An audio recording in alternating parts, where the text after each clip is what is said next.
Sam Bradshaw. Now, the story in the NFL today. Tyreek Hill.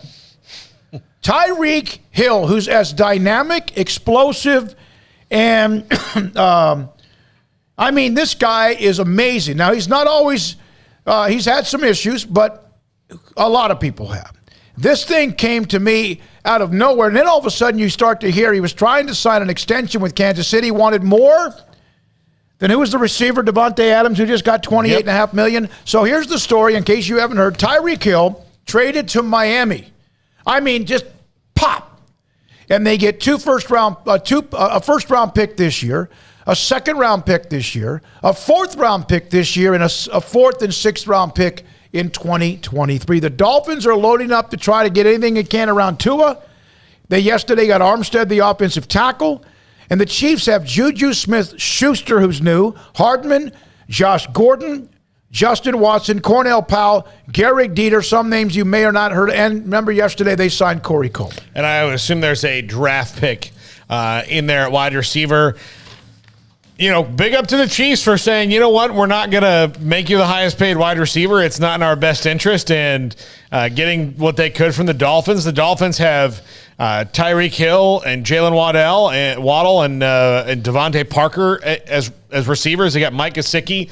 They just signed Chase Edmonds and Raheem Mostert at running back. Look, Tua's got weapons around him. There's no doubt about it, and it'll be interesting to see what happens and how thrilled all those guys are when Connor Williams negates all their big plays. Yeah, well, I mean, all due respect to Dave Aranda and Dion and all that, this is the biggest story in sports, bar none. This is like out of complete nowhere, like you said. I mean, I guess maybe there was some scuttlebutt about it in Chief circles because of the contract or whatever, but I sure as hell wasn't sitting here thinking that Tyreek Hill was going to be traded anytime soon. You can talk about Juju and what you talk about Juju Bees. You can talk about whatever with Schuster and whoever else got. They don't touch a freaking candle to Tyreek Hill, like not even close. So this is like crazy to me. I mean, I understand it's a money thing, but like, man, I mean, I don't fear. I mean, I know the Chiefs have weapons and they're going to continue to have weapons, but I don't fear them nearly as much without Tyreek Hill. Well, no, he did something. Remember the Cowboys game a few years ago? He did something I've never seen any human being do. And the Cowboys were in umbrella coverage and prevent defense, specifically to prevent him from scoring a 75-yard touchdown. They threw the ball underneath to him, and he ran past all of them anyway. Ran through like a zoo of players. Yeah. Now, and Craig, I agree. Believe me, I didn't forget that story. It's on the list. No, right there. I know. But I'm just saying this is certain things we want to get to first. But you're right. This is stunning to me. This guy makes defensive coordinators poop their pants. Yeah, I mean, they got Travis Kelce still, and he and Tyreek Hill have almost identical stats, but they do it differently. And so you still have Travis Kelce, and now you got Juju and whoever else you want to roll off there. But, I mean, taking away a Tyreek Hill from that Travis Kelce, that's half your offense. I mean, that's half of your stud receiving core. So I'm just blown away by it. I really am. I know they saved like $20+ million, and the draft's coming up. And, you know, at some point you can't have the whole band together for forever. You know, they can't pay everybody, but I mean, I'm still just blown away by that because that's the guy to me. Like, Kelce is very, very good, but Tyreek is the guy that just doesn't seem like he can be covered and doesn't seem like he can be caught, and really it's only him that gets in his own way. You know what I mean? Like, it's him dropping a pass or making the wrong cut, like in the what was the playoff game? You know, it's something like that, but he's an incredible athlete. I'm just shocked by it. I really am. I'm so surprised because this dramatically alters the way I look at the Chiefs, and not like they're not Super Bowl contenders anymore. They certainly are. They're still really good. I mean, they weren't just Tyreek Hill. They were Kelce and Mahomes and a lot of others, and as long as Patrick Mahomes is the quarterback, they'll be fine. But still, that's a massive weapon that you're suddenly shipping off to Miami. And for Miami, and I'm sure they had to talk to Mahomes and company and get their okay on it. And maybe there's a level of confidence of like, we'll just go draft another fast guy. You know, we'll get somebody else in there. But for the Dolphins, I mean, they've, you know, for all the I guess drama over Brian Flores, they've moved on past him and just completely revamped that thing and made some big moves. And, you know, now Tua Tagovailoa, he's got to prove something. I mean, he's got to prove that he's the franchise quarterback in Miami. You know, last year, he doesn't have any blocking, or he doesn't have this, or it's that, or it's this, but it's not all on Tua. Okay, now you're giving him Tyreek Hill, you're giving him Teron Armstead, and a boatload of other names that we've mentioned off and on. All right, Tua, strap up, because it's your time now, buddy. I mean, they're going all out for you to make you comfortable, so you better be ready to play. Yeah, and look, they're their two deep roster all over the place is really, really good, and he's out of excuses. He really is. You know, Cedric Wilson went there last week and thinking he's going to be the third wide receiver, and now he's the fourth or fifth guy. But they're loaded up with those good. Like they've got players in Miami. Like they can't. They've got to stop making excuses now. The chat room, some good points on what's going on with this trade with Tyreek Hill.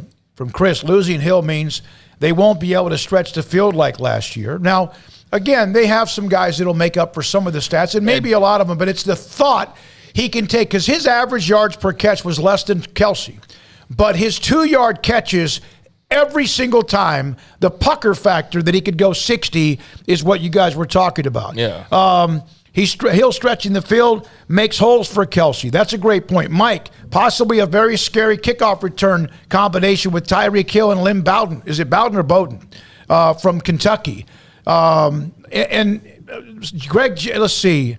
There's one other one I saw about this trade as well. I'm sorry. The forgotten wide receiver from Mike in Miami is Lynn Bowden from Kentucky, and I hope it's Bowden and not Bowden, and I don't know that. He was out most of last year. I mean, he seemed to be the perfect little video game toy for Patrick Mahomes. He's a perfect video game toy for everybody. But that was, of all the people you could have said in this weird, bizarre offseason where we've seen so much movement, that was the one I said, what? That's not true. And sure enough, it is true. Now, does that open up opportunities for the others? Yeah. Paul, how good is McCall Hardman? He seems to be perfect with the others around him. Can he move? Because you have this, kind of like what Dave Aranda said. Some guys have to get better now. So when you lose a Tyreek Hill, and no college team has him, somebody else has to be able to do something. He's a good player, and he's got a great quarterback. Feeding him the ball, but is he Tyreek Hill good? No. I mean that's something they're going to have to account for in their offense. There's like you said, there's not another Tyreek Hill, a guy who does what he does, just sitting out there. Do y'all see how many picks that Miami gave up to get him? Yeah. Like, enough said. They gave up 7 picks for this guy, 4, including 5, the first. 6, a lot.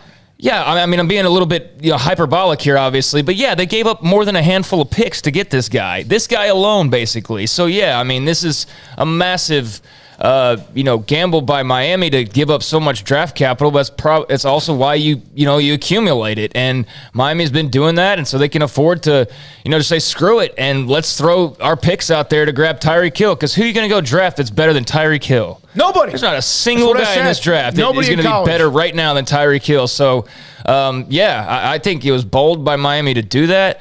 I think it was very interesting on KC's part.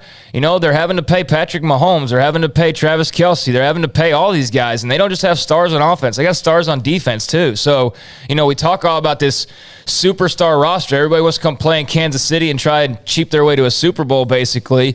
And, sometimes it works. Like last year, it did not work. And so, ultimately, you can't just keep that all together. Guys are going to have to, there's going to have to be money flowing somewhere. And I guess maybe that's why Tyreek Hill is on his way out. But still, it did work because they played it at Super Bowl. It just did not work with the quarterback you have. You have one, and you could have 3. And again, like the Packers, they keep waiting for that next one with Aaron Rodgers. But as far as what you're saying, yeah, you got to make some changes. You can't pay everybody. You can't have an all-pro team.